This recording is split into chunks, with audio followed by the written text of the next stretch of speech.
atau manfaat yang nantinya juga dapat diaplikasikan dan manfaatkan dengan standar. Itu saja dari kami kurang lebihnya, dan selanjutnya kegiatan ini panjang dengan untuk memberikan materi secara itu yang bisa saya sampaikan. Kurang lebihnya mohon maaf. Saya dibilang Assalamualaikum warahmatullahi wabarakatuh. Terima kasih Bapak Kepala atas sambutannya. Kemudian sebelum ke materi dari narasumber, saya untuk membacakan sedikit narasi tentang apa saja yang akan didiskusikan pada siang hari ini. Dalam era revolusi industri 4.0, upaya untuk menciptakan sistem pemerintahan yang bersih, transparan, dan demokratis telah menjadi prioritas utama Indonesia. Berbagai upaya telah dilakukan pemerintah dalam mewujudkan tata kelola pemerintahan yang baik atau good governance. Di antaranya dengan melakukan penataan kelembagaan, membangun kolaborasi, serta melakukan transformasi birokrasi. Salah satu unsur yang menjadi penentu keberhasilan dalam mewujudkan good governance tersebut adalah penataan aparatur pemerintah dan penegakan disiplin pegawai. Guna menciptakan standarisasi, Kemenkumham merujuk kepada peraturan pemerintah nomor 53 tahun 2010 tentang disiplin pegawai, di mana kemudian diturunkan menjadi peraturan Menteri Hukum dan Hak Asasi Manusia nomor 23 tahun 2015 tentang cara penjatuhan hukuman disiplin dan sanksi administratif bagi pegawai di lingkungan Kementerian Hukum dan Hak Asasi Manusia hingga diperbarui dan Menteri Hukum dan Hak Asasi Manusia 2019 tentang cara penjatuhan hukuman disiplin dan pemberhentian karena tidak pidana bagi pegawai di lingkungan Kementerian Hukum dan Hak Asasi Manusia. Sosialisasi hingga peningkatan pengawasan telah dilaksanakan, namun pada kenyataannya pemahaman yang didapatkan pun belum mencapai titik maksimal. Ditambah dengan masih banyaknya problem disipliner PNS, khususnya terhadap proses penjatuhan hukuman disiplin, terkadang belum dilakukan secara utuh. Nah, kemudian saya ini bagaimana agar ke depan mampu menjamin proses penjatuhan hukuman disiplin dapat dilakukan secara objektif, bersama memenuhi rasa keadilan serta sesuai dengan peraturan disiplin pegawai negeri sipil. Sejauh mana siang ini kita akan mengetahui bagaimana filosofi ASN mengenai regulasi, tupoksi, dan tanggung jawab secara umum, kemudian larangan dan kewajiban ASN, kemudian lalu regulasi disiplin ASN, kemudian regulasi ASN di Kementerian Hukum dan Hak itu sendiri, kemudian jenis-jenis hukuman disiplin ASN itu seperti apa, dan kemudian kalau tidak tindak pidana, kemudian mekanisme penjatuhan hukuman disiplin. Begitu langsung saja kami serahkan kepada narasumber Pak Yang Pali yang dipersilakan. Baik, terima kasih. Yang saya hormati sebelumnya, Assalamualaikum warahmatullahi wabarakatuh. Yang saya hormati Pak Medi, Kepala LPKA Kelas 2 Jakarta. Yang saya hormati pula para pejabat struktural di lingkungan LPKA Kelas 2 Jakarta. Ada rekan saya di sana, Arman Jonas. Ada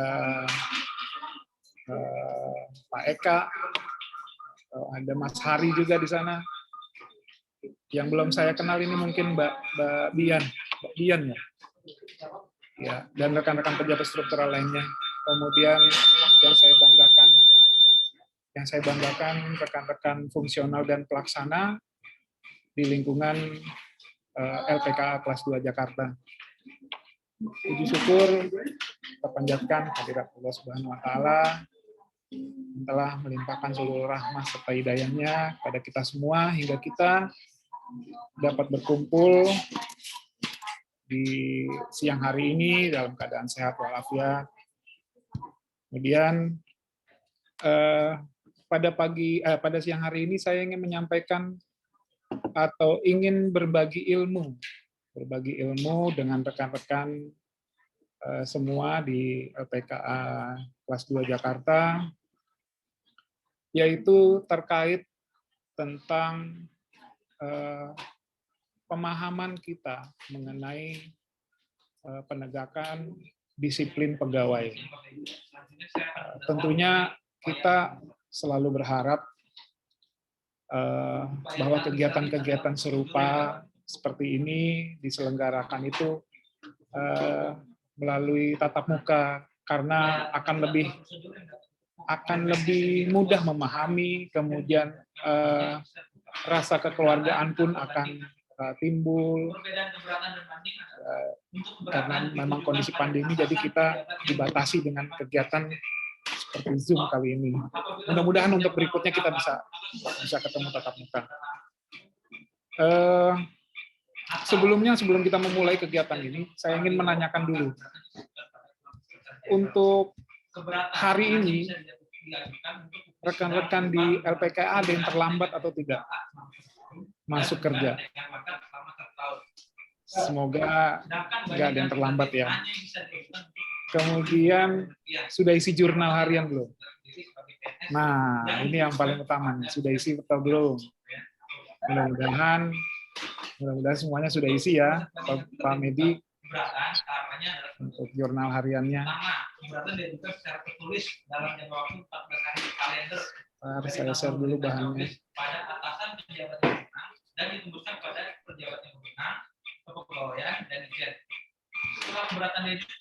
Ya. Perkenalkan, nama saya Yan Paldi Yanwar. Jabatan saya Kepala Subbagian Pembinaan dan Penghargaan Wilayah 3 di Biro Kepegawaian. Saya sejak 2019 menjabat. Sebelumnya saya selalu bekerja sama dengan Pak Medi. Waktu Pak Medi bertugas di Direktorat Jenderal Pemasyarakatan, saya bertugas di bagian mutasi, kemudian mendapatkan kesempatan pindah ke bagian pembinaan dan penghargaan. Mulai ini dasar hukum dari pembinaan disiplin. Itu ada PP 53, ada PP 11, kemudian ada Perka BKN nomor 3, kemudian ada juga Permen Kumham 28 tahun 2019. Bicara mengenai disiplin. Jadi dalam rangka mewujudkan PNS yang handal, profesional dan bermoral, sebagai penyelenggara pemerintah yang menerapkan prinsip-prinsip good governance, maka PNS sebagai unsur dari aparatur negara ini wajib atau dituntut untuk memiliki sikap disiplin. Tidak hanya disiplin tentunya, yaitu jujur, adil, transparan, serta akuntabel dalam melaksanakan setiap tugas yang diberikan. Nah, kalau kita bicara masalah disiplin, disiplin itu apa sih? Kalau kita bicara dari PP 53, disiplin itu adalah kesanggupan PNS dalam mentaati setiap kewajiban serta menghindari seluruh larangan-larangan yang ada. Nah, itu sesuai dengan PP 53. Tapi kalau kita disiplin, yang simpel aja. Mohon maaf Pak Medi, yang simpel aja. Kegiatan hari ini yang semulanya harusnya dimulai pada pukul 13.00, tetapi dimulai 13.30 tadi. Nah, ini yang terkecil yang ada di lingkungan kerja. Harusnya jika memang kegiatan dimulai pukul 13.00, maka kita lakukan prepare dari pukul 12.30 misalnya, atau pukul 12 sudah kita persiapkan semuanya, sehingga pada saat pukul 13 sudah siap semua dan kegiatan dapat berjalan tepat waktu. Itu makna disiplin. Masih banyak yang lainnya. Mungkin disiplin masuk kerja, disiplin dalam melaksanakan setiap tugas, diselesaikan tepat waktu, masih banyak yang lain. Nah, kemudian sesuai dengan peraturan pemerintah nomor 53 tahun 2010 itu dijelaskan bahwa ada 17 kewajiban serta ada 15 larangan yang harus dipatuhi dan dijauhi atau dihindari bagi setiap PNS. Apa aja sih 17 kewajiban? Ini 17 kewajiban. Selanjutnya saya akan menjelaskan mengenai prosedur penanganan pegawai terlibat tindak pidana. Sebentar. 17 kewajiban itu mulai dari mengucapkan sumpah dan janji, sumpah atau janji jabatan atau janji PNS, kemudian ada mentaati segala ketentuan peraturan perundang-undangan, melaksanakan tugas kedinasan, dan lain-lainnya.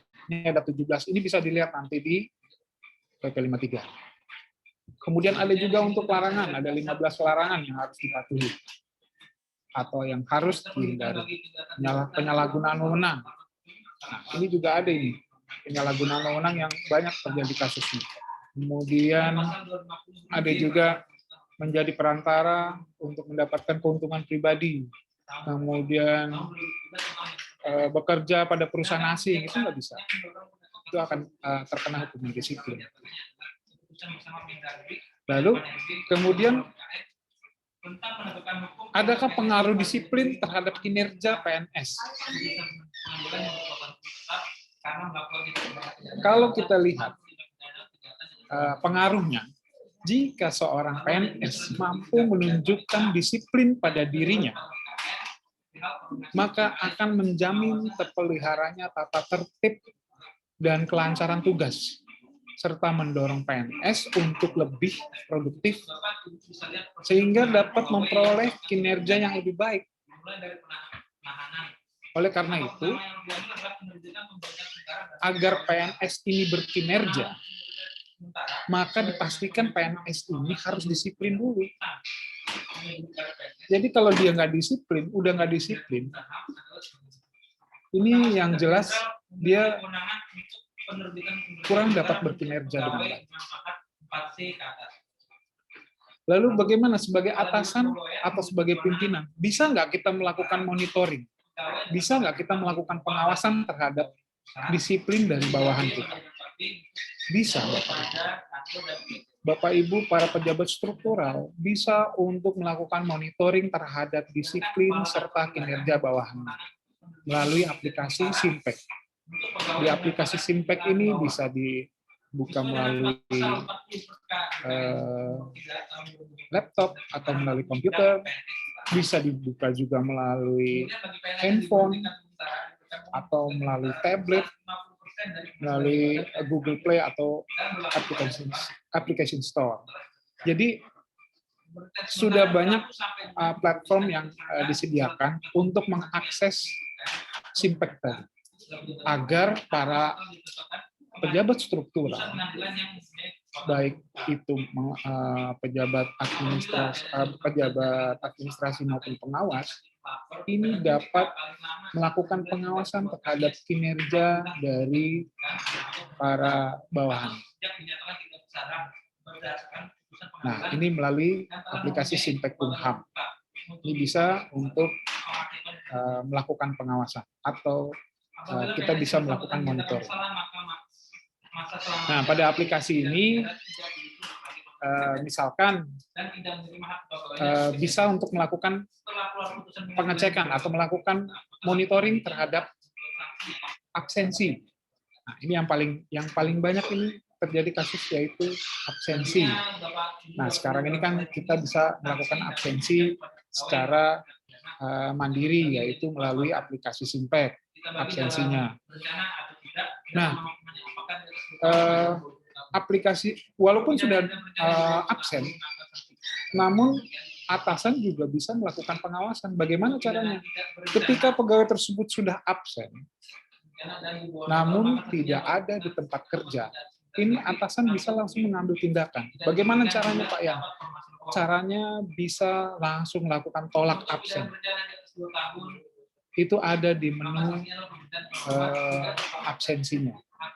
Jadi kalau untuk akun atasan itu bisa melakukan tolak absen. Langsung tolak, secara otomatis di sistem itu tidak akan ada lagi catatan dia masuk pukul berapa. Jadi terbacanya dia tidak melakukan absen. Itu bisa dilakukan. Namun perlu dipastikan dulu Bapak Ibu para pejabat struktural, apakah yang bersangkutan ini memang betul-betul tidak ada di tempat karena memang tidak tugas. Misalkan saya ambil contoh, Bapak Ibu melihat anggotanya tidak ada di tempat. Anggotanya padahal kontrol ke dalam blok misalkan. Tapi karena memang sakit hati atasannya ini terhadap anak buahnya, langsung ditolak absennya. Itu nggak boleh juga. Misalkan ada yang cintanya ditolak oleh si bawahan, sampai akhirnya dendam terhadap si anak buahnya itu, lalu langsung main tolak aja absennya. Itu nggak boleh. Minta ditolak absen bertindak, itu nggak boleh. Jangan. Jadi harus benar-benar objektif Bapak Ibu. Kalau memang tidak ada, pastikan dulu apakah memang benar ini tidak ada di tempat karena tidak tugas. Begitu. Kemudian ada juga menu dashboard TV. Menu dashboard TV ini untuk menampilkan grafik-grafik absensi pada unit pelaksana teknis, atau pada kanwil, atau pada unit utama, atau pada unit sekretariat jenderal. Ini bisa. Jadi pada menu ini setiap pejabat dapat melihat siapa-siapa saja pegawai yang masuk kerja terlambat, atau pulang cepat, atau tidak absen. Itu bisa dilihat di sini semua. Kemudian ada juga menu daftar pegawai. Ada menu daftar pegawai di sini bisa melihat misalkan pegawai A dari kurun waktu tanggal 1 sampai tanggal akhir perhitungan Tunker, ini dia tidak masuk berapa kali atau melakukan keterlambatan absensi itu berapa kali. Itu bisa dilihat di menu daftar pegawai. Nah, kemudian jika ada pegawai yang keterlambatannya itu nanti akan diakumulasi. Diakumulasinya seperti apa Pak Yan? Diakumulasinya misalkan saya ambil contoh. Kita masuk 1 hari itu berapa? 7,5 jam ya. 7,5 jam.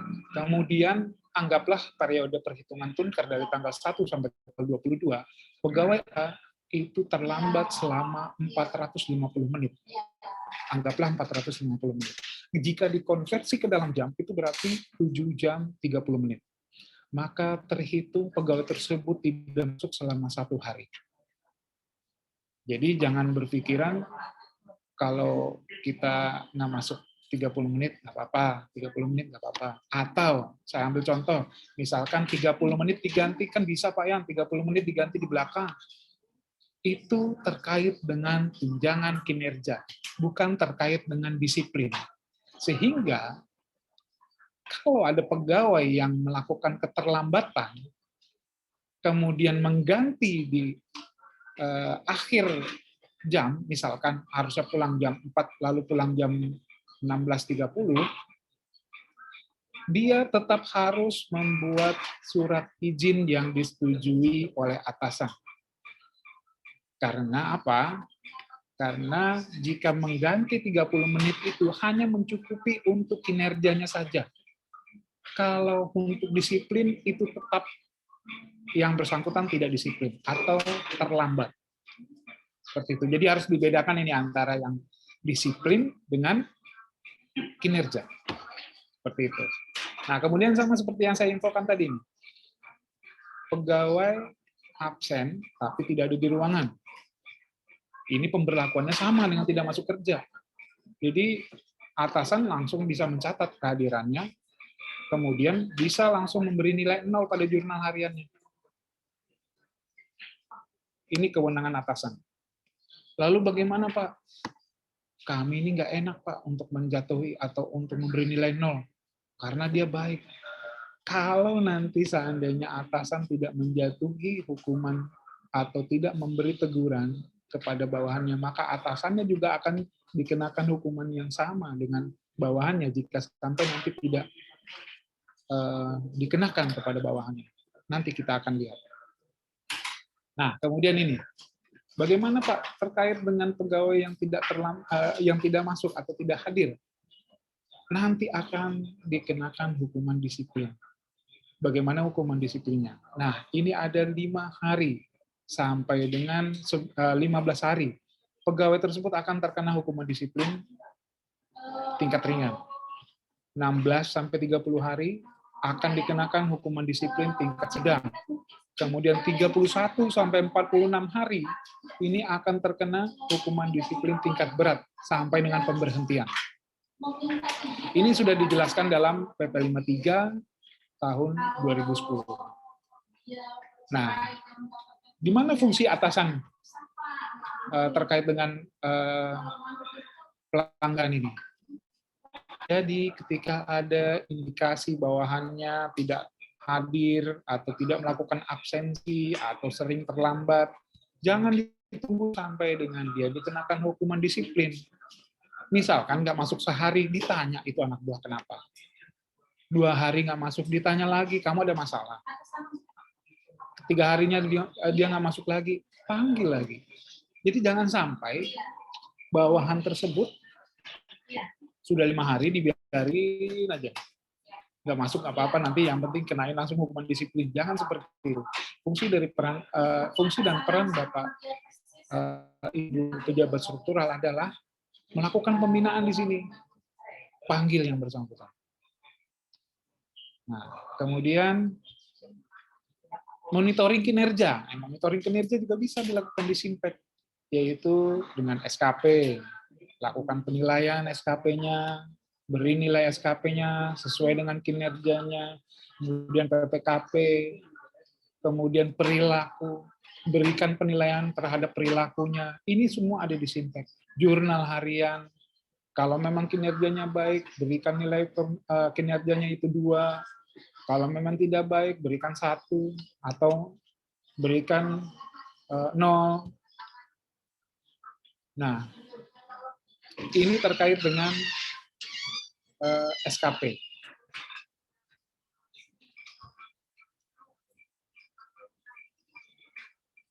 Nah, sesuai dengan PP 30 2019 pasal 56, pejabat tinggi, pejabat administrasi, dan pejabat fungsional ini yang tidak memenuhi target kinerja dapat dikenakan sanksi administrasi sampai dengan pemberhentian. Jadi sudah dijelaskan dalam PP 30. Nah, ini adalah kewajiban dari PNS untuk mengisi SKP. Jika target atau capaiannya kurang dari 25 sampai dengan 50, hanya 25 sampai 50, ini akan bisa dikenakan hukdis sedang. Lalu presentasi capaian beban kerjanya yang disepakati dalam 1 tahun kurang dari atau di bawah dari 25%, ini bisa kena hukdis tingkat berat. Hukdis tingkat berat, seperti yang tadi saya sampaikan, ini bisa pemberhentian. Itu terkait dengan penilaian SKP. Nah, ini terkait dengan penilaian jurnal harian. Nah, kenapa dikatakan jurnal harian? Karena diisinya setiap hari dan dinilainya juga setiap hari. Kalau diisinya borongan 1 bulan, namanya jurnal bulanan. Kalau diisinya 2 minggu sekali, namanya jurnal 2 mingguan. Karena namanya jurnal harian, jadi Bapak Ibu harus mengisinya setiap hari, dan para pejabat juga harus mengisi atau menilainya itu setiap hari. Kalau untuk penilaian setiap hari itu sudah diterapkan di Biro Kepegawaian, khususnya di bagian pembinaan dan penghargaan, itu sudah saya terapkan. Untuk pelaksana yang tidak mengisi jurnal harian, langsung kami berikan nilai 0. Itu sudah diterapkan. Nggak enak, Pak. Dia itu rajin, cuma kemarin lupa. Nah, itulah fungsinya dari atasan, mengingatkan bawahannya, udah diisi belum jurnalnya hari ini, udah diisi belum jurnalnya hari ini. Bahkan di Biro Kepegawaian, untuk jurnal besok, itu diisinya hari ini sore. Sudah diisi, jadi sudah tahu kita besok akan melakukan apa. Kita sudah ada gambaran, besok kita akan melakukan SK apa ya. Paling tidak kita ada gambaran. Nah, kalau misalkan nanti, misalkan ada rapat mendadak atau segala macam, itu di luar. Itu nanti akan ditambahkan. Tapi yang sudah pasti, itu kita akan melakukan apa ya besok. Misalkan petugas jaga. Petugas jaga lebih mudah. Petugas jaga tinggal langsung sore selesai tugas, langsung buatkan untuk besoknya. Melakukan tugas jaga piket siang misalkan, atau melakukan tugas jaga piket pagi, atau untuk rekan-rekan yang administrasi bisa juga melakukan perhitungan tunjangan kinerja. Itu sudah jelas dan sudah pasti bisa dilakukan setiap hari dan sudah bisa dijadwalkan besok akan melakukan apa, besok akan melakukan apa. Begitu. Nah, kemudian untuk perilaku kerja juga bisa dilakukan penilaian melalui Simpek. Di mana itu? Yaitu di kolom kerjasama. Ini bisa dilakukan penilaian, bisa diberikan nilai terhadap bawahannya. Jadi perilaku kerja, kemudian penilaian jurnal harian, SKP itu adalah monitoring terkait dengan monitoring kinerja pegawai. Nah, dengan adanya fitur-fitur tersebut seharusnya para pejabat dapat melakukan monitoring terhadap disiplin dan kinerja seluruh pegawai. Namun pada kenyataannya masih sering ditemui pegawai yang tidak masuk kerja lebih dari 45 hari.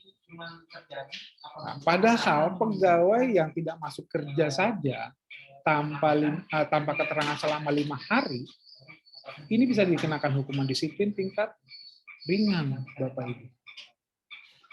Lalu di mana letak permasalahannya? Kenapa permasalahan ini masih bisa terjadi?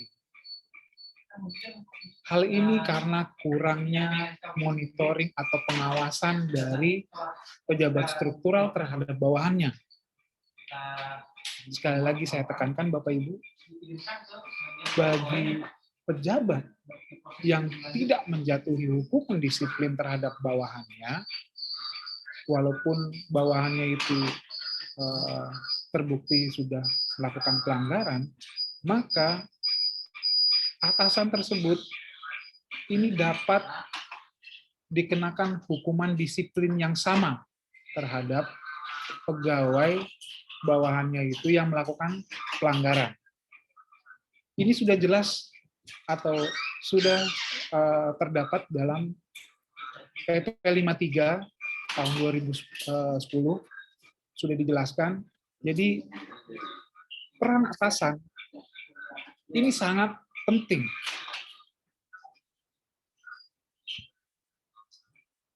Nah, ini bisa dilihat data pelanggaran disiplin tingkat berat dari Januari sampai dengan Desember 2020. Tingkat berat yang pertama itu adalah narkotika, Bapak Ibu. Narkotika itu ada 46 kasus. Kemudian yang kedua adalah masalah absensi. Ini yang sangat menyedihkan. Padahal 2020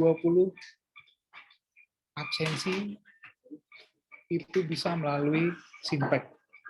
Tapi masih saja kita temui kasus hukuman disiplin tingkat berat, yaitu dengan kategori kasusnya itu absensi.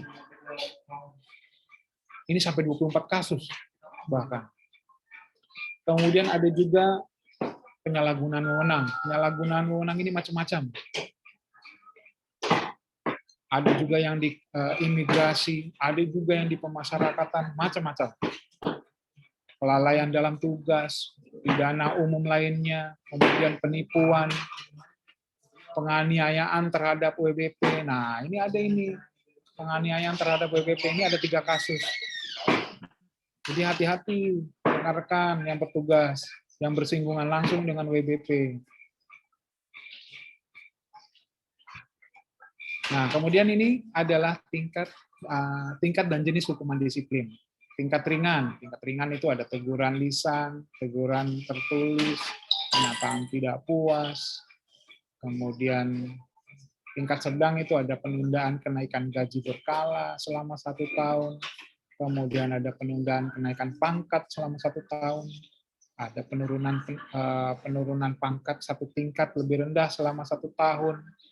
Nah, kemudian untuk yang berat itu ada penurunan pangkat 1 tingkat selama 3 tahun, pemindahan dalam rangka penurunan jabatan, kemudian pembebasan dalam jabatan, pemberhentian dengan hormat, tidak atas permintaan sendiri, kemudian ada pemberhentian tidak dengan hormat. Perbedaannya apa pemberhentian dengan hormat dan pemberhentian tidak dengan hormat? Kalau pemberhentian dengan hormat ini biasanya kasus-kasus mengenai tidak hadir atau tidak masuk kerja, ini pemberhentian dengan hormat. Kemudian kalau pemberhentian tidak dengan hormat ini biasanya tersangkut kasus pidana. Kalau tersangkut kasus pidana, maka nanti akan dikenakan hukuman disiplinnya itu, hukumannya itu pemberhentian dengan hormat. Nah, ini adalah prinsip-prinsip dasar dari PP 53. Yang pertama yaitu pembinaan dan penegakan disiplin PNS adalah tugas dan tanggung jawab atasan. Ini yang saya sering tekankan dari tadi pertama saya menyampaikan materi. Jadi peran dari atasan langsung ini sangat besar Bapak Ibu. Peran atasan dalam melakukan pengawasan serta monitoring terhadap anak buahnya. Ini sangat besar.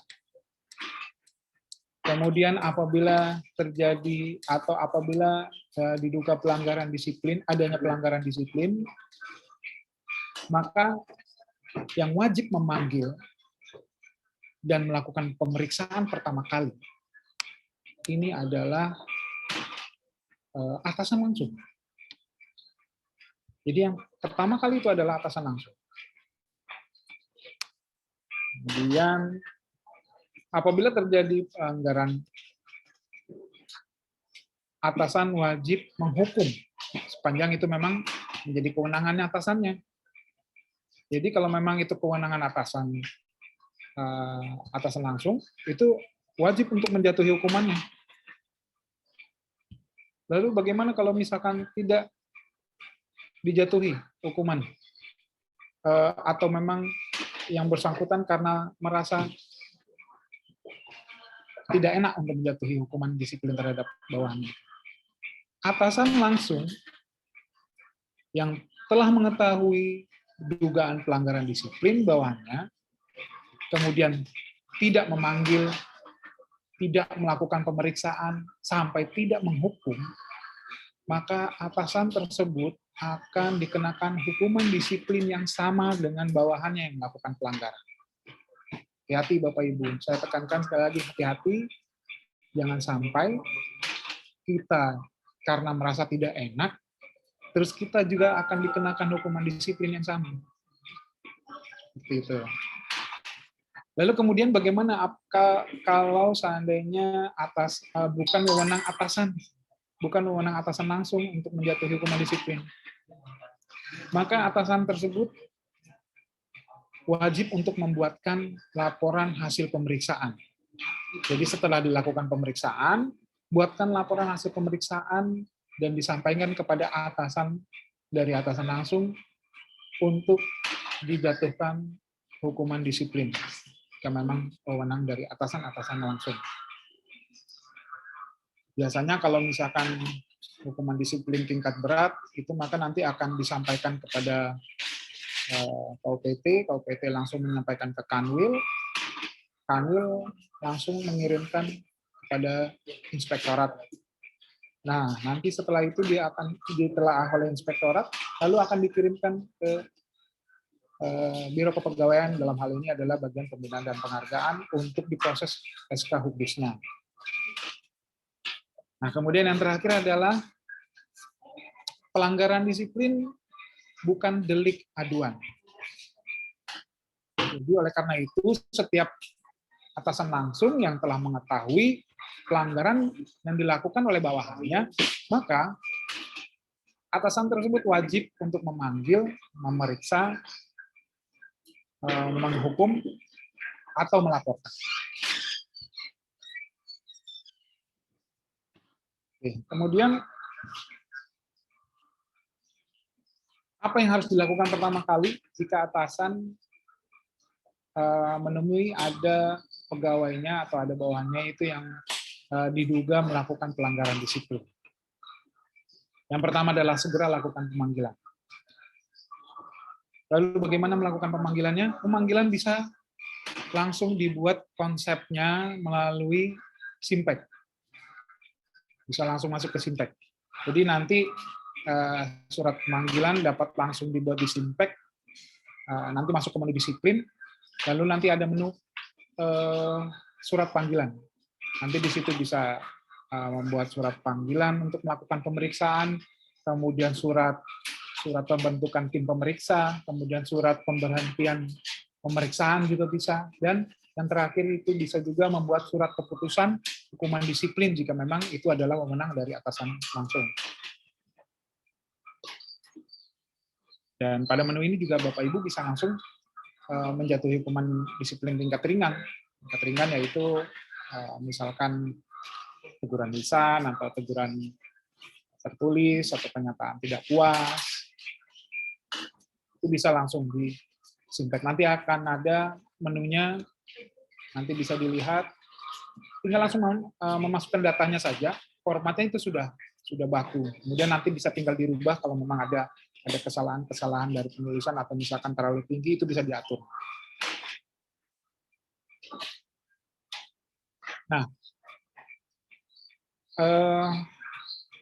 satu hal yang paling penting yang harus kita pahami bersama adalah jika memang sampai terjadi pelanggaran yang mengharuskan kita untuk menjatuhi hukuman disiplin maksudnya, ini kita harus pahami dulu bahwa tujuan dari penjatuhan hukuman disiplin ini apa. Jadi tujuannya adalah untuk memperbaiki serta mendidik PNS ini atau bawahan ini untuk melakukan yang melakukan pelanggaran agar bisa untuk menyesali apa yang dia lakukan. Kemudian setelah menyesali dia bisa untuk berupaya untuk merubah atau memperbaiki untuk lebih baik lagi. Kemudian bisa juga untuk memberikan efek jera terhadap pegawai-pegawai lain yang tidak melakukan pelanggaran. Jadi misalkan si A melakukan pelanggaran, kita langsung berikan hukuman disiplin, maka pegawai-pegawai lain ini akan, oh ternyata sudah ada contohnya, kalau misalkan melakukan pelanggaran ini akan kena hukuman disiplin seperti ini. Jadi seperti efek jera buat pegawai lainnya. Nah, kemudian ini adalah alur dari prosedur penjatuhan hukuman disiplin. Pertama, ketika ditemukan pelanggaran, segera lakukan pemanggilan. Nah, jika diduga ASN tersebut melakukan pelanggaran, segera lakukan pemanggilan, dan pemanggilan tersebut tujuannya adalah untuk dilakukan pemeriksaan. Pemanggilan tentu saja, seperti yang saya sudah sampaikan tadi, ini harus dilakukan secara tertulis. Nah, kemudian surat panggilan ini dibuat paling lambat itu adalah 7 hari sebelum tanggal yang bersangkutan ini menghadap untuk dilakukan pemeriksaan. Kemudian apabila panggilan pertama tidak diindahkan atau panggilan pertama yang bersangkutan tidak hadir, maka masih dimungkinkan untuk dilakukan panggilan kedua. Nah, panggilan kedua ini paling lambat 7 hari dari tanggal yang seharusnya yang bersangkutan ini dipanggil pertama kalinya. Kemudian apabila panggilan kedua masih tidak diindahkan oleh yang bersangkutan atau pegawai yang melakukan pelanggaran, maka pelanggaran disiplin yang diduga dilakukan, dianggap, diakui, dan sah untuk dijadikan bahan pertimbangan untuk menentukan hukuman terhadap yang bersangkutan. Tanpa harus di BAP dulu. Jika memang yang bersangkutan tidak hadir atau tidak memenuhi panggilan. Kemudian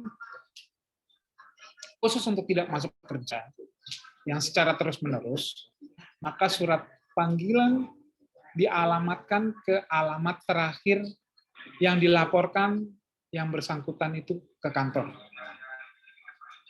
Dengan demikian, walaupun yang bersangkutan tidak ada pada alamat tersebut, maka dianggap yang bersangkutan telah menerima surat panggilan tersebut. Kemudian setelah dilakukan panggilan, maka dilakukan pemeriksaan. Tujuan dilakukan pemeriksaan ini adalah yang pertama yaitu sebagai salah satu alat bukti. Salah satu alat bukti dari dugaan pelanggaran disiplin yang dilakukan. Kemudian yang kedua yaitu untuk memenuhi faktor pendorong dampak perbuatan dan kejujuran dari yang bersangkutan. Dan yang ketiga yaitu sebagai dasar untuk penjatuhan hukuman disiplin terhadap yang bersangkutan. Nah, apabila yang bersangkutan hadir pada saat pemeriksaan, pada saat panggilan pertama atau kedua, maka langsung dilakukan pemeriksaan. Nah, sebelum membuat berita acara pemeriksaan, sebaiknya cari dulu informasi-informasi tambahan tentang pelanggaran disiplin. Misalkan, saya ambil contoh, pegawai A ini tidak masuk kerja. Tidak masuk kerja, anggaplah saya ambil contoh misalkan sudah 5 hari. Anggaplah sudah tidak masuk kerja selama 6 hari misalkan. 6 hari kan sudah bisa dijatuhi hukuman disiplin ini kan. Nah, namun atasan tidak langsung melakukan pemanggilan terlebih dahulu, tetapi mengumpulkan bukti-bukti dulu nih. Misalkan, ambil contoh, yang bersangkutan ternyata pada saat tidak masuk itu dia update status, misalkan update status di Instagram. Rupanya dia jalan-jalan ke Ancol sama pacarnya misalkan. Jalan-jalan foto dengan pacarnya misalkan di Ancol. Kemudian di hari kedua rupanya dia tidak masuk update status juga di Instagramnya. Rupanya sedang jalan-jalan ke Cinere Mall misalnya. Kemudian hari ketiga juga sama, tidak masuk karena sedang jalan-jalan juga sama pacarnya. Begitu seterusnya.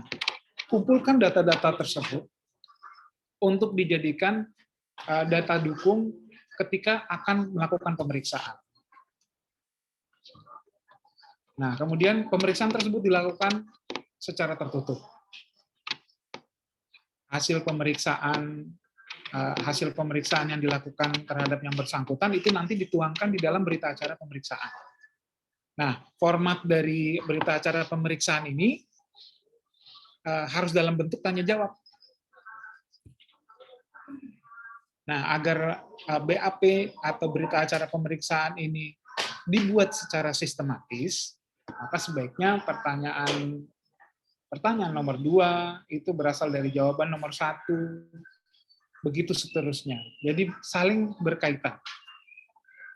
Nah, sewaktu memeriksa, usahakan kejujuran dari yang bersangkutan dalam menguraikan kronologis pelanggarannya. Mungkin Bapak Ibu di LPKA sudah sering melakukan pemeriksaan terhadap warga binaan. Jadi mungkin Bapak Ibu ini sudah lebih memahami teknik-teknik dari melakukan pemeriksaan tentunya. Jadi diusahakan kejujuran dari yang bersangkutan dalam mengurai kronologis pelanggaran. Dan apabila tidak sinkron, maka tidak sinkron antara informasi dengan bukti-bukti, gunakan bukti atau informasi tambahan yang tadi saya sampaikan.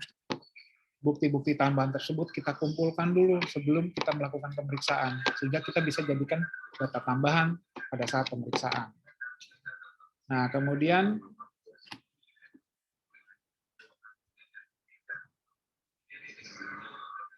setelah dilakukan pemeriksaan, apa aja sih yang ada di dalam BAP itu? Tentu saja kita harus menanyakan terlebih dahulu kesehatan dari yang bersangkutan. Kemudian, apakah latar belakang yang bersangkutan ini melakukan pelanggaran seperti apa? Kemudian, berat atau ringannya, kemudian banyak atau tidak pelanggaran yang dilakukan. Lalu akibat dari pelanggaran itu apa? Kemudian adakah kejujuran dan penyesalan terhadap pelanggaran yang dilakukan oleh yang bersangkutan? Itu harus digali dan itu akan dituangkan di dalam berita acara pemeriksaan. Kemudian di dalam BAP ini paling tidak harus menggunakan 5W 1H. Who, what, when, where, why, and how. Jadi ada 6. Yang pertama who, siapa yang melakukan pelanggaran. Digali dari situ. Kemudian what, apa pelanggaran disiplin yang dilakukan. Lalu when, kapan waktu pelanggaran disiplin tersebut dilakukan. Where, di mana pelanggaran disiplin tersebut dilakukan, atau di mana pelanggaran disiplin tersebut terjadi. Why, mengapa, latar belakangnya apa, faktor pendorongnya apa, kemudian kenapa sampai bisa menyebabkan pelanggaran tersebut terjadi.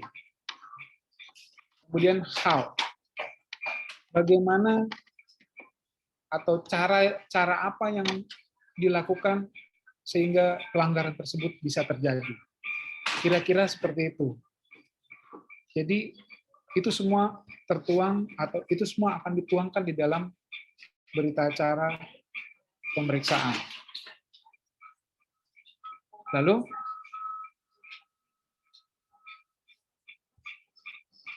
nah, ini tadi yang saya bilang buat berita acara. Kemudian jika memang itu adalah wewenang dari atasan langsung, maka langsung buatkan SK hukuman disiplin terhadap yang bersangkutan. Lalu bagaimana jika itu adalah bukan wewenang dari atasan langsung? Setelah dilakukan pemeriksaan dan adanya berita acara pemeriksaan, maka langsung buatkan laporan hasil pemeriksaan. Laporan hasil pemeriksaan kepada atasan yang berwenang.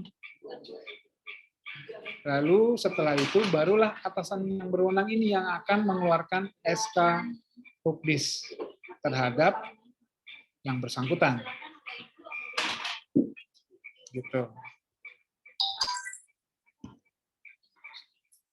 Nah, kemudian ini adalah pertimbangan penjatuhan hukuman disiplin. Jadi penjatuhan hukuman disiplin itu tidak semata-mata dijatuhkan karena memang atasan tidak suka. Ini ada beberapa pertimbangan. Yang pertama berat atau ringannya pelanggaran.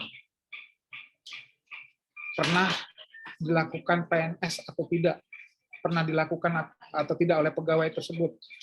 Bertentangan atau tidak dengan program pemerintah, melanggar prinsip-prinsip kenegaraan atau tidak.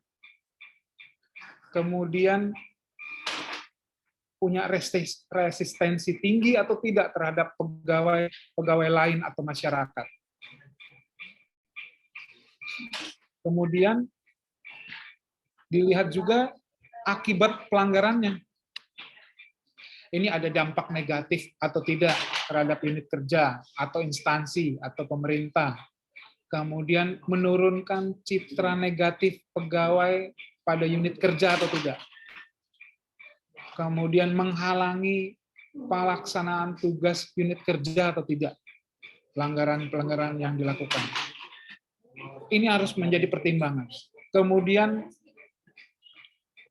kejujuran atau penyesalan. Apakah yang bersangkutan ini mempersulit pada saat dilakukan pemeriksaan? Kemudian apakah ada kemungkinan akan mengulangi lagi ini yang bersangkutan, mengulangi pelanggaran serupa, atau mungkin mengulangi pelanggaran yang lebih parah lagi. Kemudian apakah perbuatan tersebut sudah pernah dilakukan sebelumnya? Kemudian bagaimana track record dari pegawai tersebut yang melakukan pelanggaran, baik atau tidak?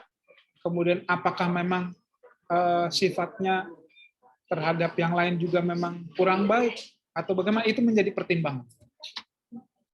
Kemudian dampak terhadap jenis hukuman disiplin yang dikenakan.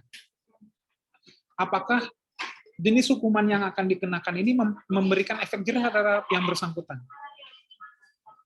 Kemudian akibat hukum tersebut ini mempengaruhi psikologinya enggak? Misalkan yang bersangkutan ini anaknya masih kecil-kecil, ada 3 orang. Kalau kita berikan hukuman disiplin pemberhentian, ini efeknya akan berdampak ke psikologinya dia atau tidak? Itu menjadi bahan pertimbangan. Kemudian kesesuaian dengan peraturan. Apakah sudah sesuai ini dengan ketentuan atau dengan peraturan yang ada pada saat kita memberikan hukuman disiplin terhadap yang bersangkutan? Jika tidak, harus disesuaikan. Jadi pemberian hukuman itu harus sesuai dengan pelanggarannya. Dan yang terakhir yaitu adalah latar belakang perbuatan. Nah, latar belakang perbuatan ini misalkan dia terpaksa melakukan perbuatan tersebut atau tidak, sengaja atau tidak melakukan pelanggaran tersebut, kemudian direncanakan atau tidak, kemudian ada atau tidak nih keuntungan yang bersangkutan melakukan pelanggaran tersebut. Ini menjadi pertimbangan dari penjatuhan hukuman disiplin. Nah, kemudian ini adalah pembatasan hak-hak kepegawaian karena pegawai melakukan pelanggaran hukuman disiplin. Yang pertama itu adalah dalam proses pemeriksaan hukuman disiplin. Nah, jika dalam proses pemeriksaan yang bersangkutan tidak dapat diusulkan mutasi, yang bersangkutan juga tidak dapat diusulkan promosi, serta yang bersangkutan tidak dapat dipertimbangkan kenaikan pangkatnya. Kemudian, bagaimana dengan yang sedang menjalani hukuman disiplin? Nah, yang sedang menjalani ini tidak dapat diusulkan untuk mengikuti pendidikan dan latihan, diklat. Kemudian tidak dapat juga untuk diusulkan promosi, serta tidak dapat untuk diusulkan mutasi. Nah, itu tadi materi yang saya paparkan terkait dengan disiplin pegawai. Disiplin pegawai terkait dengan kinerja serta disiplinnya. Jadi bisa saya ambil kesimpulan, disiplin kerja itu merupakan modal utama yang amat menentukan terhadap tingkat kinerja pegawai. Disiplin yang baik itu mencerminkan besarnya rasa tanggung jawab seseorang terhadap tugas-tugas yang diberikan kepadanya. Dan hal tersebut dapat mendorong timbulnya peningkatan kinerja serta tercapainya tujuan dari organisasi dan individu. Mungkin itu untuk paparan dari saya, materi dari saya terkait dengan disiplin pegawai.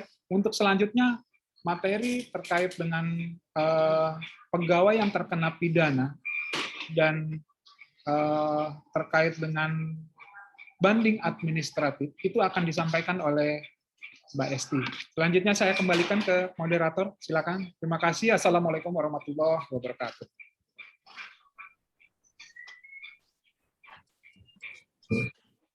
Bapak atas materinya. Sebelum sesi diskusi langsung saja ya Pak ya, untuk narasumber kedua kami persilakan Mbak Esti Kartika.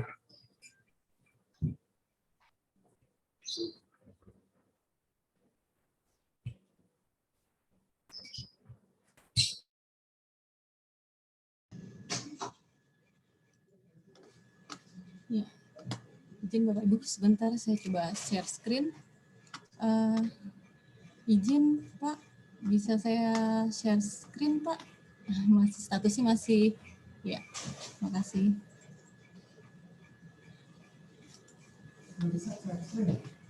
Ya, sebentar Mas.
Terima kasih Bapak atas kesempatan yang diberikan.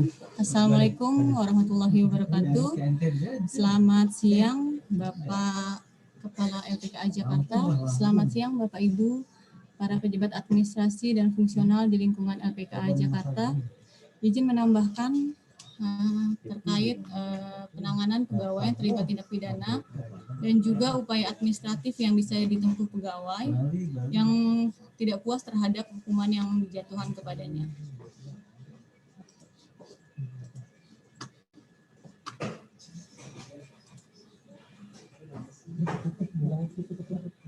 Ya.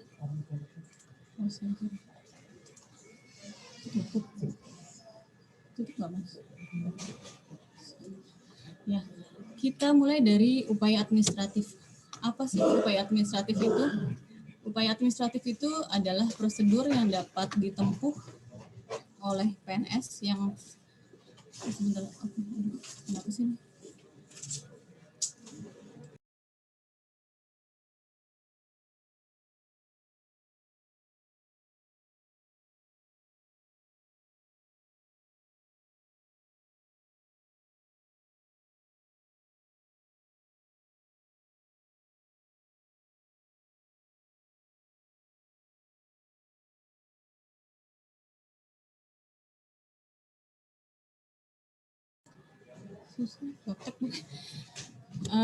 Izin Bapak Ibu, maaf, untuk upaya administratif sendiri merupakan prosedur yang dapat ditempuh oleh PNS yang merasa tidak puas terhadap hukuman disiplin yang dijatuhkan kepadanya.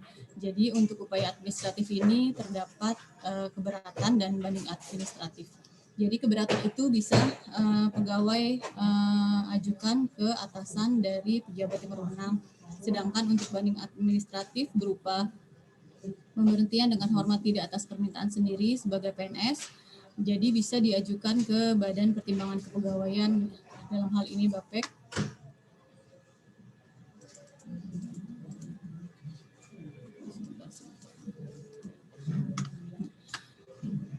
Untuk upaya administratif sendiri, keberatan bisa diajukan untuk bukti sedang berupa penundaan KGB 1 tahun dan penundaan kenaikan pangkat 1 tahun.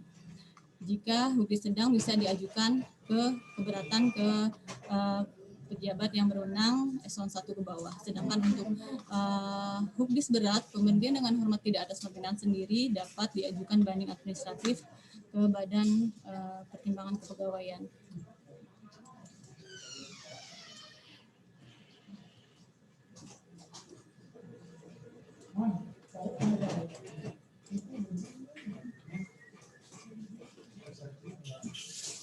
Ini susah banget ini ya.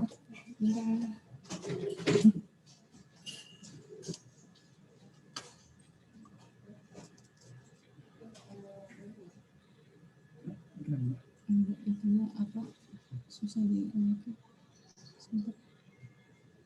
Proses.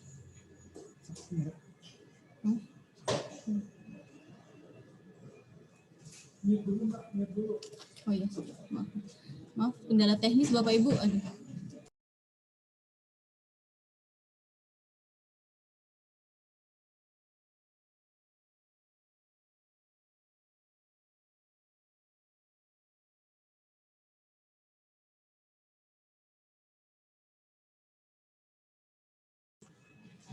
Izin Bapak Ibu, mungkin kita mulai dari penanganan pegawai yang terlibat kasus pidana.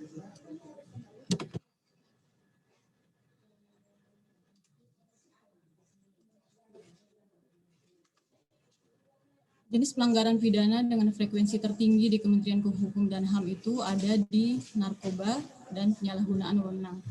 Penyalahgunaan narkoba dan penyalahgunaan wewenang merupakan kasus tertinggi di 2 tahun terakhir ini. Ini yang jujur menjadi keprihatinan kita bersama sebagai ASN, sebagai pegawai Kementerian Hukum dan HAM yang seharusnya menjadi contoh dalam mendukung program pemerintah dalam pemberantasan narkotika, tapi yang terjadi sekarang ini malah banyak pegawai kita yang justru menjadi pelaku dalam tindak pidana narkotika. Bapak Menteri selaku pembina kepegawaian, pejabat pembina kepegawaian juga sudah menegaskan bahwa tidak ada toleransi kepada ASN di lingkungan Kementerian Hukum dan HAM yang terlibat dalam penyalahgunaan narkotika, sehingga karena pastinya berdampak buruk terhadap citra dan nama baik kementerian kita.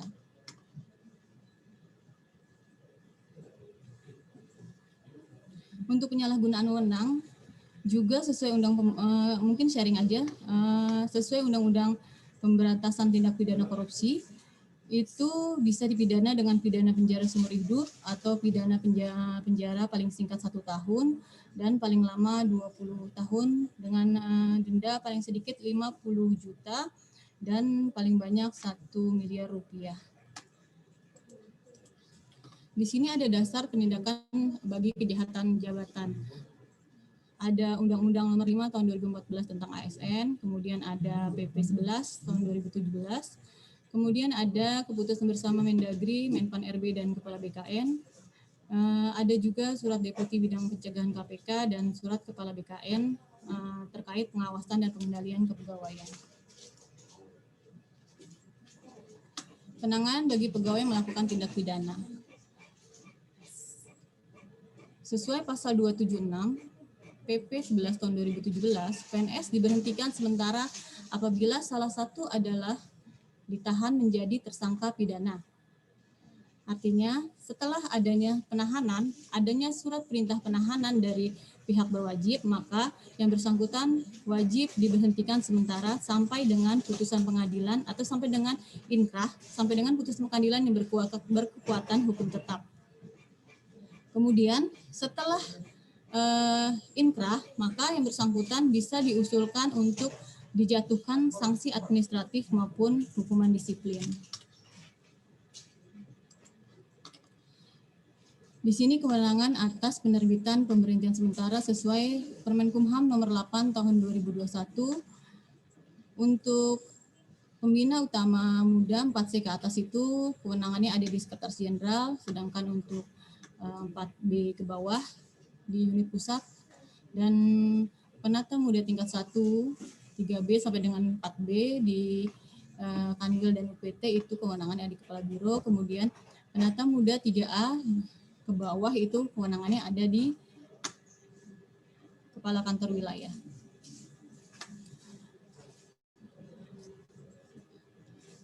Di sini ada prosedur penerbitan surat keputusan tindak pidana. Jadi pada saat yang bersangkutan adanya pelanggaran pidana, maka yang sudah adanya putusan pengadilan yang telah memiliki kekuatan hukum tetap, yang bersangkutan bisa diusulkan untuk mendapatkan hukdis, dan usulannya itu diserahkan ke Inspektorat Jenderal untuk ditelaah. Kemudian Inspektorat Jenderal memberikan hasil telaahan ke Sekretaris Jenderal, tentunya hasil telaahan yang telah disetujui Bapak Menteri Hukum dan HAM. Kemudian setelah masuk ke Sekretaris Jenderal, maka Sekretaris Jenderal membuat konsep SK dari surat keputusan tindak pidana, konsep sanksi administratif untuk ditandatangani Bapak Menteri. Setelah ditandatangani Bapak Menteri, kita akan kirim ke kantor wilayah, dan kalau memang pegawai yang melakukan tindak pidana ini yang dikenakan sanksi administratif ini berasal dari UPT, artinya kantor wilayah meneruskan kembali, mengirim kembali ke UPT SK tersebut.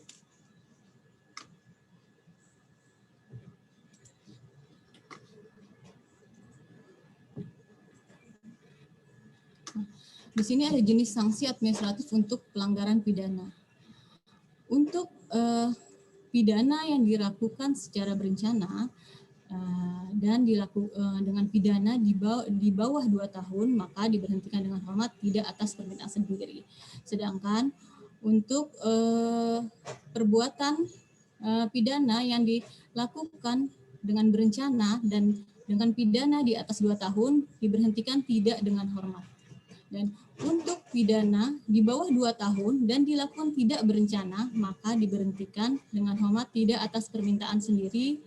Dan jika dia bawah 2 tahun dan perbuatannya tidak dilakukan secara berencana, maka bisa tidak diberhentikan dengan syarat. Yang satu, perbuatan tidak menurunkan harkat dan martabat PNS, kemudian mempunyai prestasi kerja baik, tidak mempengaruhi lingkungan kerja setelah diaktifkan, dan tersedia lowongan jabatan. Itu terkait penanganan tindak pidana. Kemudian kita lanjut ke upaya administratif. Upaya administratif ini adalah suatu prosedur yang dapat ditempuh oleh PNS yang merasa tidak puas terhadap hukuman disiplin yang dijatuhkan kepadanya berupa keberatan dan banding administratif. Keberatan ini terdapat keberatan ini bisa diajukan terhadap kepada atasan dari pejabat yang berwenang, sedangkan banding administratif ini bisa diajukan ke Badan Pertimbangan Kepegawaian.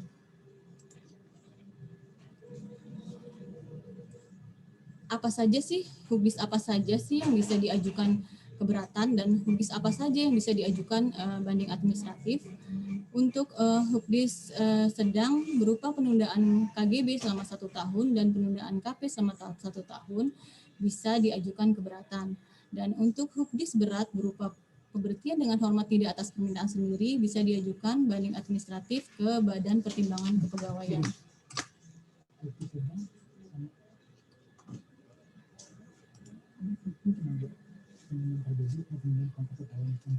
Proses upaya administratif keberatan. Dalam banding dapat diajukan kepada BAPEK, jangka waktunya ini ada 14 hari. 14 hari sejak SK diterima oleh yang bersangkutan. Jika lewat dari 14 hari, maka banding tersebut tidak dapat diterima oleh BAPEK. Jadi Bapak Ibu ada waktu 14 hari sejak SK diterima. Bapak Ibu, jika ada pegawai yang ingin mengajukan banding karena tidak puas dengan SK yang diterimanya, maka yang bersangkutan diberikan waktu 14 hari untuk menyampaikan ke Badan Pertimbangan Kepegawaian. Dan Menteri juga diberikan 21 hari untuk dapat memberikan tanggapan atas banding yang bersangkutan dan bisa melengkapi dokumen-dokumen. Dalam proses pemeriksaan BAPEK mempunyai kewenangan untuk meminta keterangan tambahan dari PNS yang bersangkutan. Setelah adanya putusan dari BAPEK, maka Menteri kembali menyampaikan mempunyai waktu 21 hari untuk dapat menyampaikan hasil sidang dari Badan Pertimbangan Kepegawaian. Hasil sidangnya bisa menguatkan, bisa meringankan, bisa memberatkan, atau juga bisa membatalkan.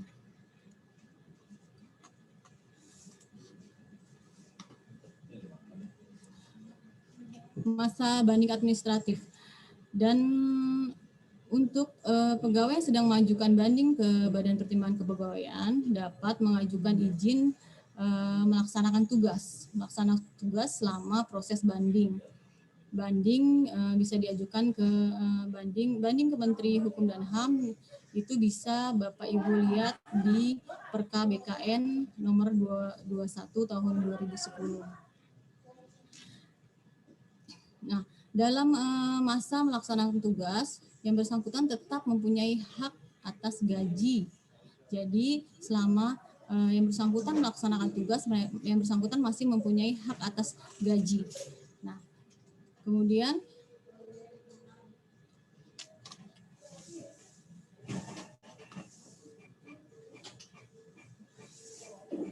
hak-hak yang sedang dalam proses melaksanakan tugas selama proses banding tidak mendapatkan hak untuk kenaikan pangkat, juga tidak bisa mendapatkan hak untuk kenaikan gaji berkala, dan juga tidak diperkenankan untuk pindah instansi sampai dengan hasil putusan BAPEK keluar, sehingga bisa kembali lagi nih hak-haknya, KP-nya, KGB-nya, ataupun yang bersangkutan bisa mengajukan pindah antar instansi. Bisa saja misalkan banding yang bersangkutan diringankan, awalnya pemberhentian dengan hormat, kemudian yang bersangkutan menjadi penurunan pangkat selama 3 tahun. Itu setelah putusan BAPEK keluar, maka kita akan meringankan dan hak-hak kepegawaiannya bisa dapat kembali didapat.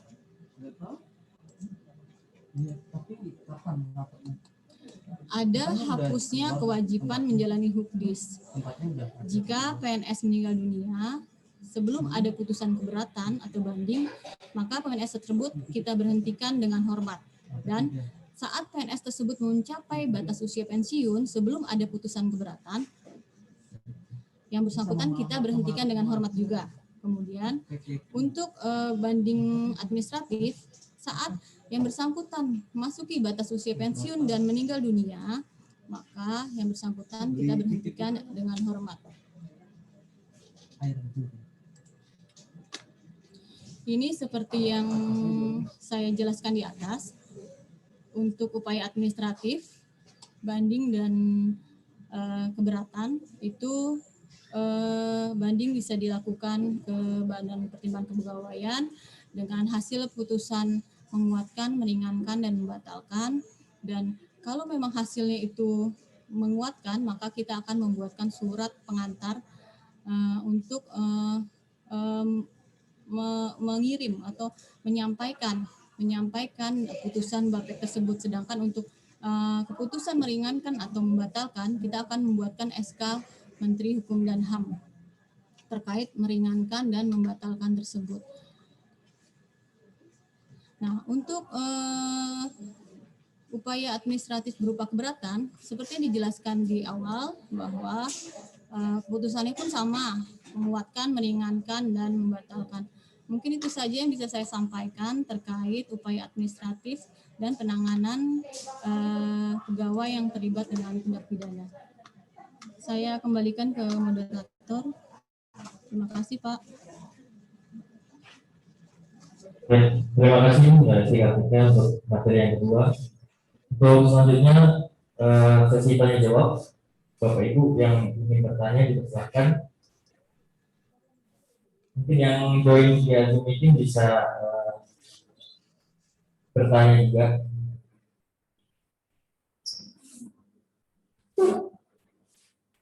Jadi mungkin saya akan bertanya. Yang pertama, apa yang tadinya Ada nih, dimatiin video. sambil menunggu Pak yang tadi, berarti saya ke Mbak Isi dulu. Mbak Isi ingin bertanya, Ya, Pak. selama ini pernah nggak sih ada PNS yang mengajukan banding setelah yang bersangkutan menerima SK Hubisnya? Nah, kemudian sebagai contoh kasus, hanya contoh saja ya Mbak, ada PNS yang sudah menerima SK Hubis, kemudian yang bersangkutan ingin mengajukan banding gitu kan, itu data dukungnya itu yang seperti apa sih Mbak yang istilahnya bisa untuk memfasilitasi proses banding itu umum aja sih Mbak. Terima kasih Mbak. Izin Bapak, ini ada pegawai yang mengajukan banding, prosesnya ya Pak. Yang ditanya proses pengajuan bandingnya atau Ya, sama data dukung yang harus disertakan gitu Mbak, data dukungnya. Oh, dasar hukumnya. Dasar hukumnya itu ada di Undang-Undang tentang Badan Pertimbangan Kepegawaian ya Pak. Nah, di sana sudah dijelaskan terkait batas waktu pengusulan hukbis, pengusulan banding, kemudian ada juga di sana terkait batas waktu proses persidang Pak. Proses pengajuan, proses sidang itu sekitar 180 hari, kemudian proses tanggapan sekitar 21 hari, itu ada semua di Undang-Undang tentang Badan Pertimbangan Kepegawaian. PP 24 Pak, kalau nggak salah PP 24 tahun 2010.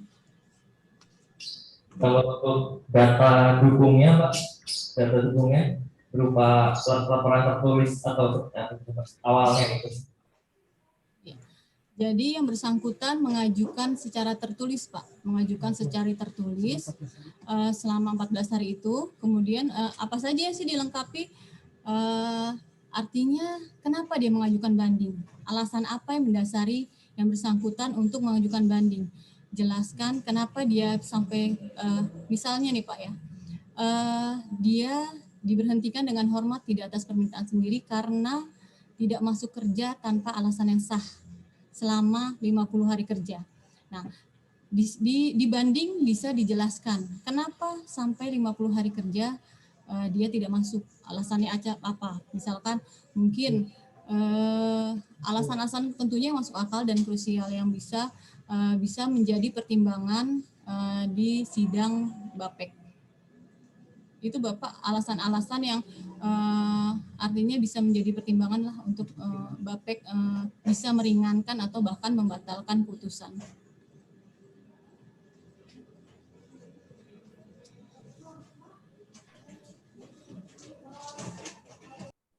Ya, terima kasih Mbak Esti. Pertanyaan selanjutnya, izin Bapak yang tadi ingin bertanya. Bapak, saya hanya mengilustrasikan ya Pak, mudah-mudahan tidak terjadi di LPKA. Ada misal seorang pegawai itu dia datangnya kayak bulan mingguan Pak. Jadi 1 minggu itu cuma datang sekali, 1 minggu sekali. Dan kemudian atasan langsungnya sudah melakukan pemanggilan. dan absennya sudah ditolak karena kan selama pandemi ini absen mandiri itu celah ya Pak ya. Mas, maaf suaranya agak bergema, jadi nggak begitu jelas suaranya saya dengar. Ya Pak, ya. Izin Pak, ilustrasinya adalah ada seorang pegawai yang dia datangnya seminggu sekali, tapi absennya itu full Pak. Nah kemudian atasan langsung sudah menolak, atasan langsung sudah memanggil. Nah pemanggilan pertama itu yang bersangkutan datang kooperatif, melakukan BAP, kemudian berjanji untuk tidak mengulangi lagi. Namun selanjutnya itu masih melakukan hal yang sama. Kemudian atasan langsung sudah melakukan lagi pemanggilan pertama untuk kedua kalinya. Nah itu seperti apa Pak tindak lanjutnya ketika yang bersangkutan nanti datang lagi dan berjanji untuk tidak mengulang, namun berkelanjutan gitu Pak, melakukan lagi dan lagi. Kemudian batas wewenangnya untuk atasan langsung itu kalau tidak salah ada pangkatnya ya Pak. Untuk pegawai pangkat dan golongan berapa itu wewenangnya di siapa gitu ya Pak. Mohon izin, itu saja sih Pak. Terima kasih. Ya, baik. Kalau untuk pegawai yang melakukan pelanggaran tadi, tidak masuk kerja ya, tidak masuk kerja. Si pegawai ini harusnya langsung dilakukan pemeriksaan jika memang terbukti melakukan pelanggaran tidak masuk kerja dalam kurun waktu yang tadi sudah saya jelaskan, yaitu mungkin 5 hari kerja, bisa untuk mendapatkan pelanggaran hukbis ringan, bisa dihukbis ringan. Lalu bagaimana jika pegawai tersebut masih mengulangi tidak masuk kerja lagi, walaupun sudah dikenakan hukbis atau memang sebelumnya belum dikenakan hukbis, lalu berjanji tidak mengulangi, kemudian berikutnya dikenakan hukbis. Nah, bagaimana dengan pegawai yang seperti ini? Maka pegawai tersebut dapat dikenakan hukuman disiplin yang lebih berat dari sebelumnya. Jadi misalkan pegawai tersebut sebelumnya dikenakan hukuman disiplin tingkat ringan, maka jika mengulangi lagi akan dikenakan hukuman disiplin yang lebih berat, yaitu misalkan hukuman disiplin tingkat sedang. Kemudian jika masih mengulangi lagi, maka akan dikenakan hukuman disiplin tingkat berat. Bahkan bisa sampai pemberhentian. Jadi jangan berpikiran si pegawai-pegawai yang bandel ini, udah besok minta maaf lagi, janji tidak akan mengulangi. Oh, nanti hukuman disiplinnya kan paling teguran lisan. Jangan seperti itu berpikirnya, karena dia dapat dikenakan hukuman disiplin yang lebih berat jika mengulangi kembali. Jadi lebih berat itu dari hukuman disiplin yang dikenakan kepada dirinya sebelumnya. Seperti itu. Kemudian terkait yang berikutnya apa tadi untuk untuk kewenangan pangkat ya? Betul ya Mas ya? Ya betul Pak. Ya, sebentar saya ada tabelnya. Sebentar saya tampilkan tabelnya dulu ya.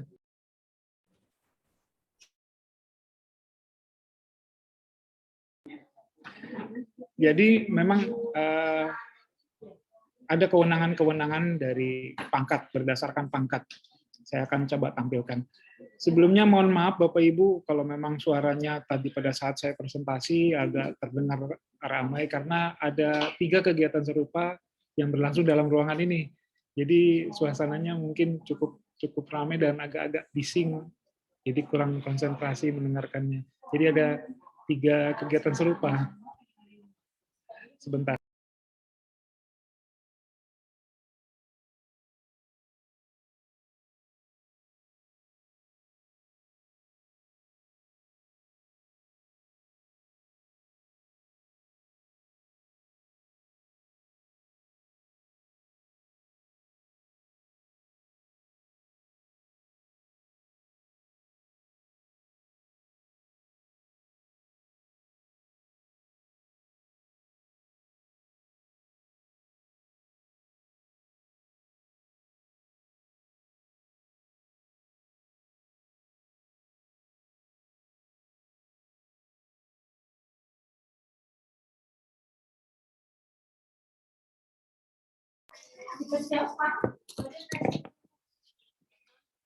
Jadi saya bacakan aja ya untuk kewenangannya. Jadi kalau untuk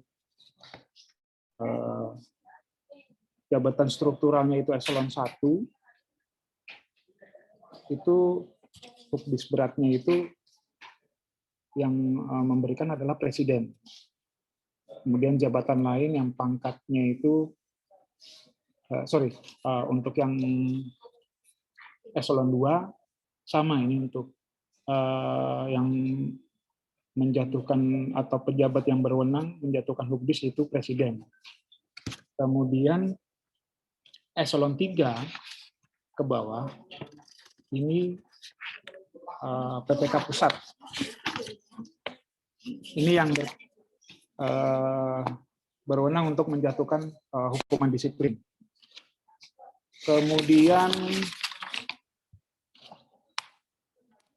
untuk jabatan eselon 2 struktural sampai eselon 3, ini untuk ringan, hukbis ringannya itu adalah cukup dari eselon 1. Kemudian untuk jabatan eselon 3 dan 4, ini yang memberikan atau pejabat yang berwenang memberikan hukuman disiplin itu adalah eselon 2. Kemudian untuk jabatan eselon 3 itu untuk ringannya itu eselon 2B. Ini untuk eselon 4 juga sama, eselon 2B. Tentu saja dengan pangkatnya 3D. Tabelnya ada cukup banyak Bapak Ibu. Mungkin nanti akan saya share untuk tabelnya agar bisa lebih memahami. Nah, ini kita bisa lihat di sini. Kalau untuk eselon 1, seperti yang saya sampaikan tadi, ini hukbis beratnya presiden. Kemudian untuk eselon 1, hukbis ringannya itu Pak Menteri, PPK Pusat. Ini. Eselon 2, ini hukbis ringan, jadi membacanya seperti ini.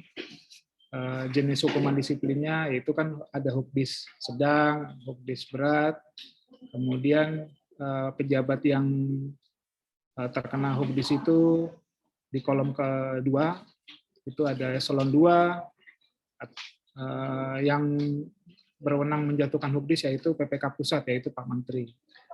Untuk halaman berikutnya Mbak Esti. Nah, ini sama ini untuk eselon 2, eselon 3 yang saya sampaikan tadi. Untuk yang berikutnya Mbak Esti. Nah, ini untuk eselon 5. Untuk eselon 5, ini hukbis ringan.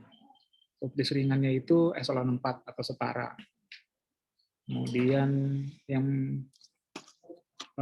non-struktural, ada juga non-struktural, itu eselon 5 bisa untuk memberikan hukbis ringan. Kemudian untuk eselon 4 hukbis ringannya eselon 3. Nanti untuk tabelnya nanti akan saya share. Nanti akan saya sampaikan untuk tabelnya. Kalau membaca di sini mungkin masih agak terlalu bingung membacanya. Nanti akan saya share. Untuk mempermudah Bapak Ibu memahami sebenarnya apakah sudah tepat saya menjatuhkan hukuman disiplin terhadap bawahan saya. Misalkan yang eselon 5 atau misalkan yang fungsional.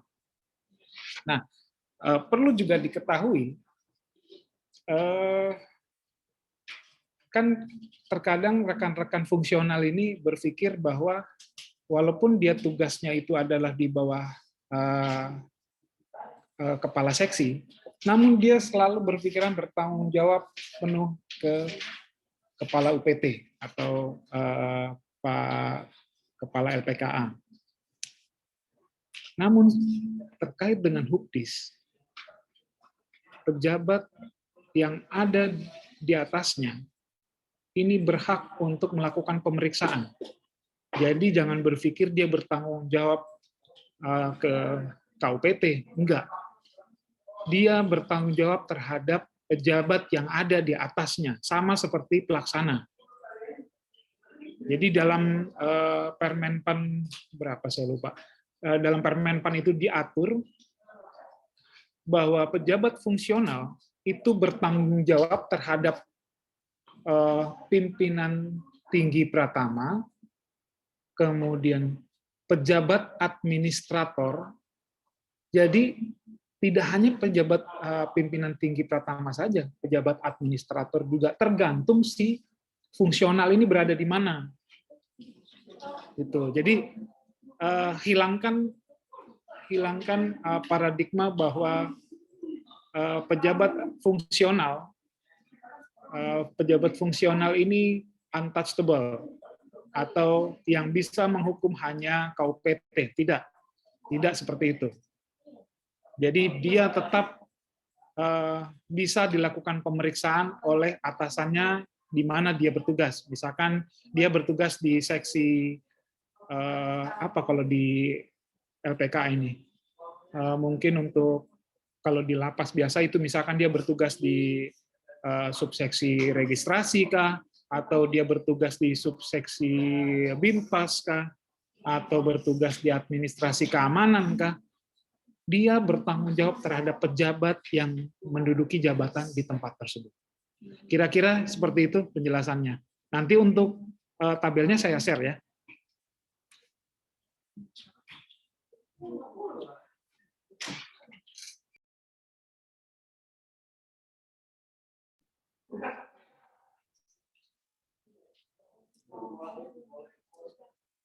Enggak terdengar suaranya? Bapak, untuk selanjutnya, jika ada Bapak Ibu yang ingin bertanya, dipersilakan.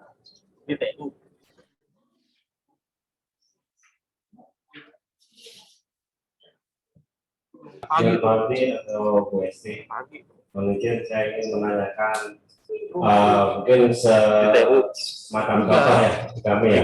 Jadi mungkin ada pegawai dia dengan pangkat 3B, dia udah dalam 7 hari tidak masuk, dalam 5 hari tidak masuk kerja, dia dilakukanlah pemanggilan pertama dan dia berkenan mau hadir dan sempat menyampaikan untuk berubah dan ingin bekerja lebih baik lagi. Nah, setelah bulan depan kemudian dia mengulangi lagi. Nah, dengan mengulangi lagi itu kita melakukan pemanggilan pertama lagi atau pemanggilan kedua karena yang bersangkutan tidak mengabaikan pemanggilan kedua, saya rasa untuk mengabaikan pemanggilan pertama. Setelah dilakukan pemeriksaan dari atasan langsung, akhirnya dibuatkanlah laporan ke kepala satker yang di situ diketerangan karena permasalahan absensi yang bersangkutan sering tidak masuk. Nah, di sini saya lihat di PP 53 itu yang pasal 18, 19, 20 itu untuk pejabat eselon 4 dapat menjatuhkan dan menetapkan penjatuhan hukuman disiplin untuk golongan 2B sampai golongan 2A. Terus yang ayat 6-nya eselon 5 dapat menjatuhkan hukum dan menetapkan hukuman disiplin golongan 1B sampai 1A. Nah, ini kalau yang bersangkutan golongan 3B, usulannya tentang penjatuhan disiplinnya dari mana, yang penetapannya hukuman disiplinnya dari mana. Mungkin sekian, terima kasih. Terima kasih Pak Eka. Terkait dengan pelanggaran tidak masuk kerja ya, tidak masuk kerja tadi untuk yang pertama itu dia sudah dikenakan hukdis atau belum? Yang pertama pada saat dia tidak masuk 5 hari. Belum. Pemanggilan. Oh, baru pemanggilan. Setelah dilakukan pemanggilan, kemudian yang bersangkutan itu tidak dijatuhi hukuman disiplin. Karena yang bersangkutan tidak mengabaikan ya Pak? Tidak mengabaikan Pak, yang bersangkutan datang untuk Yang bersangkutan datang, kemudian memenuhi panggilan pemeriksaan atau tidak? ya, iya Pak. Memenuhi panggilan. Berarti sudah dilakukan pemeriksaan. Tidak, Sudah ya. Sudah dilakukan pemeriksaan, tetapi tidak dijatuhi hukuman disiplin. Begitu? Pak, tidak Pak, tapi itu kami buatkan laporan aja Pak, laporan yang kan sudah berapa hari tidak masuk dan dia ingin memperbaiki perbuatannya itu.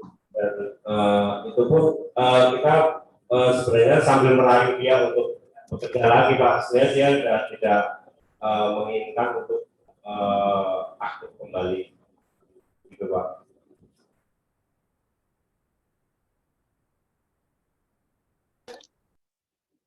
Iya, jadi kalau seandainya dia itu memang terbukti melakukan pelanggaran, yaitu hal ini kan tidak masuk kerja selama 5 hari, berarti kan dia kan sudah bisa ini dijatuhkan hukuman disiplin, Pak Eka. Yang bersangkutan ini kan sudah bisa dijatuhi hukuman disiplin. Hukuman disiplin apa yang bisa? Yaitu hukuman disiplin tingkat ringan. Berarti dia sudah bisa dikenakan hukuman disiplin tingkat ringan. Nah, seharusnya pada saat kemarin dilakukan pemeriksaan, yang bersangkutan itu dibuatkan berita acara pemeriksaan dan langsung dijatuhi hukuman disiplin tingkat ringan karena terbukti dia tidak masuk kerja selama 5 hari. Dan jika memang itu adalah bawahan dari Pak Eka bisa untuk menjatuhi hukuman disiplinnya, hukuman disiplin tingkat ringan terhadap yang bersangkutan. Gitu. Nah, kemudian lain hal kalau misalkan seandainya ketika dia berjanji tidak melakukan pelanggaran lagi, berikutnya dia melakukan pelanggaran lagi, maka Pak Eka bisa langsung melakukan pemanggilan lagi dan menjatuhi hukuman disiplin yang lebih berat daripada sebelumnya, karena dia mengulangi pelanggaran serupa, seperti itu. Oke, Pak Yan. Jadi itu harus atasan langsung walaupun pangkat yang bersangkutan 3B. Dan setelah dibuatkan tim pemeriksa, bukan kalau dia mengabaikan pemanggilan kedua, Pak Yan, atau tetap pemanggilan 1 dia mau hadir, diulang pemanggilan 1 atau 3 yang hadir, tidak perlu dibuatkan tim pemeriksa atau gimana Pak?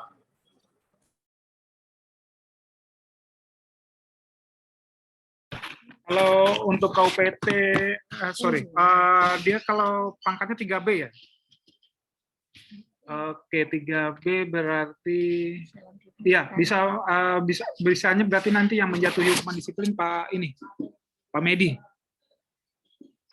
Ya.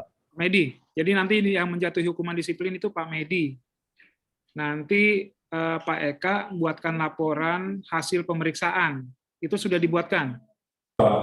Sudah. Nah, setelah dibuatkan surat laporan laporan hasil pemeriksaan, kemudian disampaikan ke Pak Medi. Pak Medi nanti atas dasar itu buatkan SK-nya, SK untuk hukuman disiplin terhadap yang bersangkutan. Begitu, Pak Eka.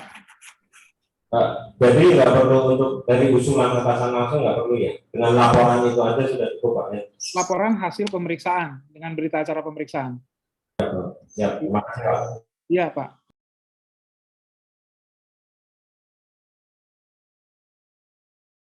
Izin satu lagi, untuk pemanggilan pertama dia kan hadir. Jadi untuk pemanggilan berikutnya untuk dibuatkan tim pemeriksa itu waktunya kapan Pak ya?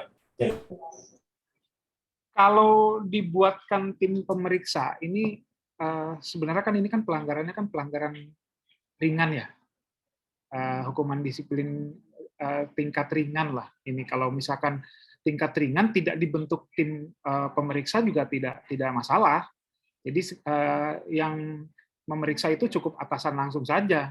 Jadi misalkan anak buahnya Pak Eka, Pak Eka bisa untuk melakukan pemeriksaan terhadap yang bersangkutan, gitu. Tanpa pembentukan tim pemeriksa itu bisa. Ya. Kalau misal itu dalam jangka waktu seminggu ya. Kalau mungkin 2 minggu sekitar 14 hari atau 16 hari itu harus tetap pakai tim pemeriksa atau gimana Pak ya? Gimana Pak? Kita ambil contoh tadi untuk 5 hari ya. Bagaimana kalau seandainya itu terjadi untuk 14 hari tidak masuk 14 hari sampai 21 hari misalnya. Itu apakah perlu dibuatkan tim pemeriksa atau tetap hanya atasan langsung aja yang bisa memeriksa? Ya, jadi Pak Eka perlu diketahui juga kalau pembentukan tim pemeriksa itu adalah yang diduga pelanggaran disiplin tingkat sedang dan berat. Itu baru dapat dibentuk tim pemeriksa. Jadi yang sedang dan berat itu adalah ini, yang tadi saya sampaikan, kalau dia melakukan pelanggaran 16 sampai 20 hari, itu bisa dibentuk tim pemeriksa. Sampai dengan 26 sampai dengan 30 hari, ini kategori sedang. Nah, untuk yang berat ini 31 sampai 46 hari. Nah, jika permasalahan itu ada di sini, dapat dibentuk tim pemeriksa. Tapi jika misalkan pelanggarannya 5 hari kerja sampai dengan 15 hari kerja, saya rasa dilakukan pemeriksaan oleh atasan langsung saja, Pak Eka.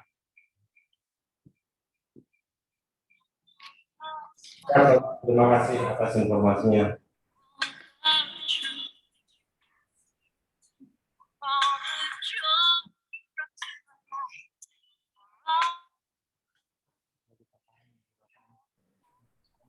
Ya, izin, terima kasih. Ya. Terima kasih Pak. Kedua narasumber atas jawaban pertanyaan dan materinya, kami rasa sudah cukup jelas Pak ya, sangat jelas. Nanti mungkin bisa kami lanjutkan kembali via telepon atau via WhatsApp gitu Pak ya. Boleh. Ya. Demikian rangkaian acara pada siang hari ini. Dari kami pembawa acara atau moderator mungkin ada kesalahan, kami mohon maaf. Terima kasih sekali lagi untuk Mbak STK3 dan Pak Yan Faldi. Kami akhiri. Wassalamualaikum warahmatullahi wabarakatuh. Waalaikumsalam warahmatullahi wabarakatuh. Saya juga sudah share untuk nomor saya. Mungkin jika memang ada yang ingin ditanyakan, bisa langsung menghubungi nomor tersebut.